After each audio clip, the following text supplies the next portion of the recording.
anunciado, hasta en nuestros estudios nos acompaña Francisco Ulloa, asambleísta por las listas 15. Gracias por acompañarnos, muy buenos días. Su provincia ha generado noticias en las últimas horas. Hay 2 prefectos. ¿Qué está pasando en la provincia y cuál es el papel que están jugando los actores políticos de la misma? Bienvenido. Sí, muy buenos días. Lastimosamente, el interés del gobierno nacional de transformar un informe que debería ser técnico y que debería tener todos los procesos correspondientes para cargos y descargos, se ha transformado en un tema político y de persecución política que intranquiliza indudablemente a la provincia, cuando lo correcto hubiese sido dejar que el procedimiento siga y que para paz y tranquilidad de la provincia y por transparencia sea la Corte Constitucional la que resuelva el asunto relacionado con los cuestionamientos y la destitución del prefecto. Retraso de obras y división de la población. Sobre todas las cosas, allí lo que viene es a existir una estrategia política de división de la ciudadanía, en donde inclusive empiezan a surgir temas que deberían estar superados hace mucho tiempo, como son temas raciales, de parte y parte.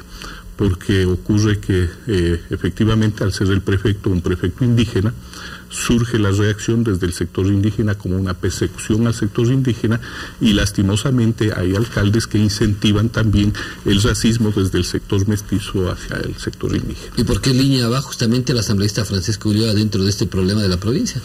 Yo creo que lo lógico, lo sensato para la provincia sería que efectivamente se den la posibilidad de presentar tanto las pruebas de cargo y de descargo y que se pronuncie la Corte respectiva donde está apelada la destitución hecha por parte de la Contraloría. El de la línea de Pachacuti, ustedes están justamente en ese movimiento de izquierda.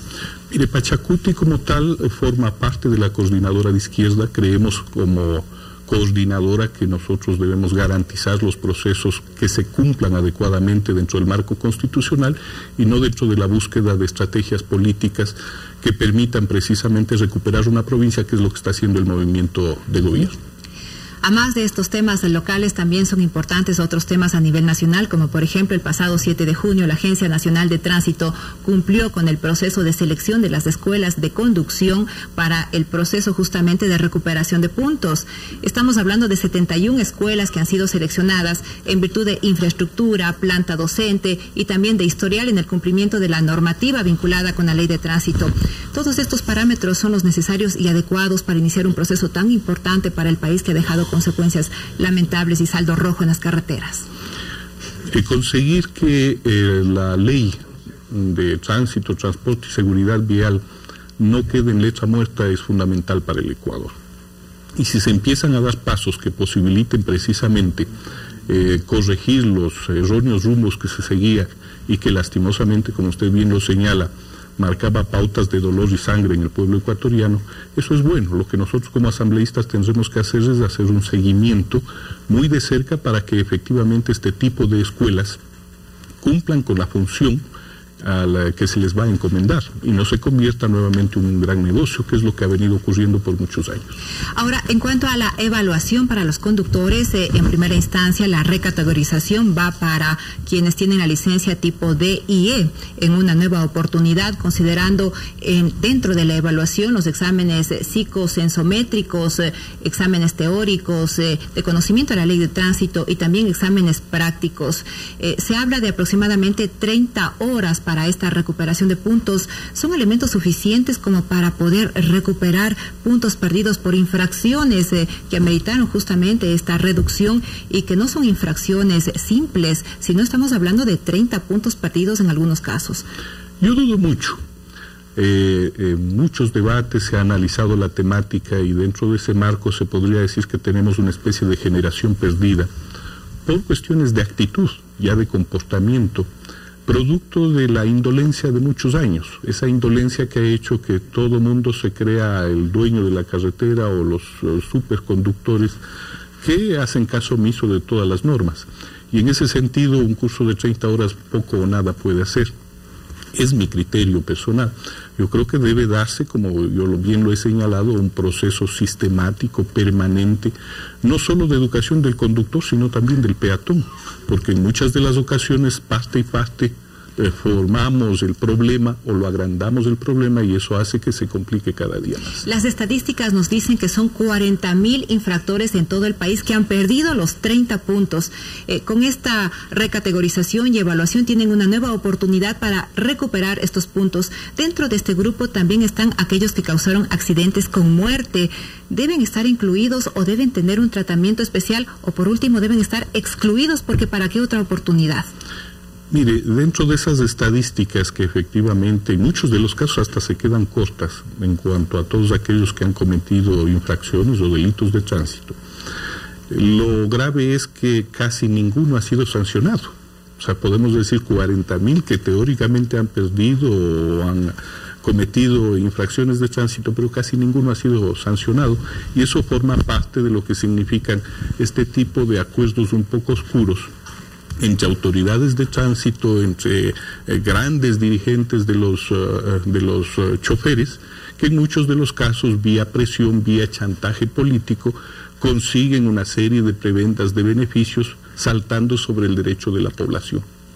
Ahora, asambleísta, ¿cómo mira usted lo que en la cadena sabatina el presidente justamente mencionó con respecto a que ciertos funcionarios de Estado pues no deberían dar sus declaraciones o deberían participar de entrevistas en medios privados, sino más bien los públicos? Pues ayer la coordinadora política Betty Tola pues comenzó con ese trabajo.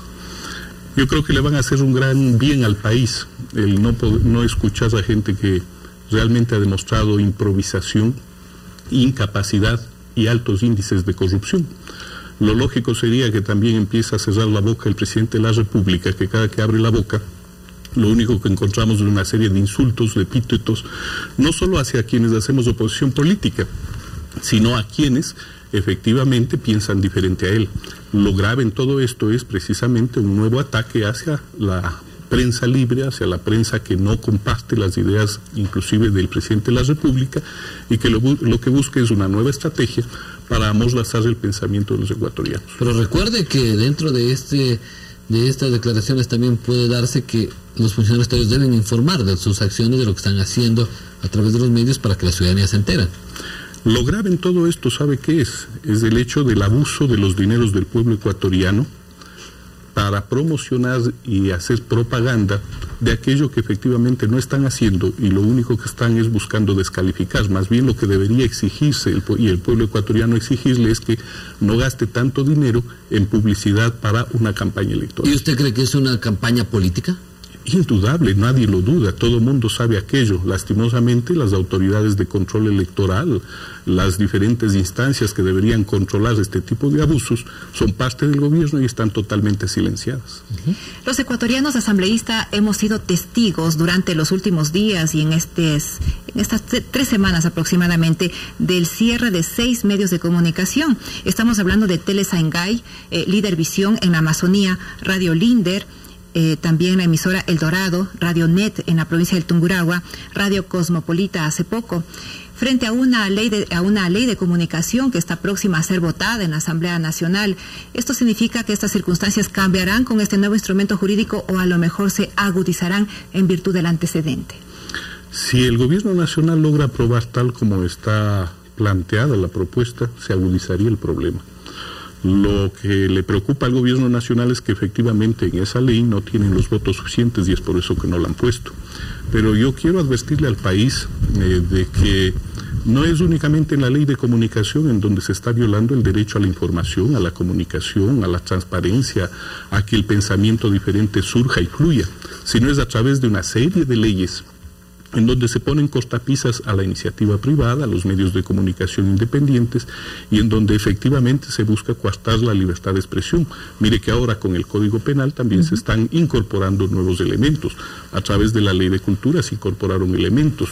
Yo le podría mencionar por lo menos unas 4 o 5 leyes diversas en las que se incorporan artículos que coartan la libertad de expresión. A propósito del análisis de otras leyes, no solamente la votación que esperamos en cuanto a la ley de comunicación, sino también el informe para primer debate del Código Penal Integral que se quedó stand-by al momento. Sin embargo, se habla de la posibilidad o riesgo de un veto presidencial. ¿Qué opinan los asambleístas de oposición frente a esta posibilidad en todas las leyes que se discuten y tramitan al interior del ente legislativo? El veto presidencial es algo que está institucionalizado desde hace mucho tiempo y que lógicamente es un derecho del presidente de la República. Lo que sí no se puede concebir es que utilizando ese derecho se abuse del mismo y al abusar del mismo se mal utilice el veto. Y la mala utilización del veto ha sido una constante en este presidente de la República, en donde inclusive yéndose sobre las posibilidades que él tiene de vetar textos, ha incorporado textos nuevos y eso es lo grave. Pero pese a ser una facultad del Ejecutivo, ¿ustedes como asambleístas de oposición temen que exista un riesgo en esta facultad para el país, para el análisis de las leyes? Para la concentración política efectivamente es así. El presidente de la República no solo ha irrespetado a la oposición cuando la tilda de muchas maneras, sino que quien más irrespetados han sido son los propios asambleístas de gobiernistas, a los cuales considera que simple y llanamente son una herramienta silenciosa a la que le da órdenes y que no tiene capacidad de deliberación ni de opinión. Ahora, asambleísta, ¿cuál es la agenda que van a trabajar en el transcurso de este día? Parece mucho cuestionado el trabajo de la Asamblea durante las últimas semanas. Yo he señalado que al ser un proceso preelectoral durante este año y lo que queda del año hasta las elecciones será una asamblea con primeros debates y muy pocas aportaciones trascendentales para el país. Sin embargo, yo creo que el día de hoy podría marcarse un punto de inflexión en torno a esta tendencia política, si es que logramos que se apruebe el manual de consulta prelegislativa y se pueda poner en el debate del pueblo ecuatoriano leyes trascendentes como aguas, tierras. ¿Para qué va a servir este manual justamente en este proceso? El manual de consulta prelegislativa destrabaría leyes trascendentes que no pueden continuar su análisis, producto precisamente de que se requiere de una consulta prelegislativa. Aprobado el manual, tendría obligatoriamente que correr los plazos para tratar leyes que viene exigiendo el pueblo ecuatoriano. ¿Y cuáles son estas leyes que van a iniciar entonces en el transcurso de la semana? Aprobado el manual el día de hoy, desde la próxima semana empezarían a correr los plazos para que se haga esta consulta prelegislativa en ley de aguas, ley de tierras, ley de culturas, entre otras. ¿Y cuál van a presionar ustedes esencialmente? Las que ya están, ley de aguas, que es fundamental, ley de tierras y ley de culturas, que son las que entrarían a formar parte de este proceso. Muy bien, yo quiero agradecer esta mañana la presencia del asambleísta Francisco Ulloa, desde el Movimiento Popular Democrático, listas 15, pertenece a la provincia de Cotopaxi. Hemos tema los conflictos que tiene también Cotopaxi y cuál ha sido su punto de vista. Antes de irnos al corte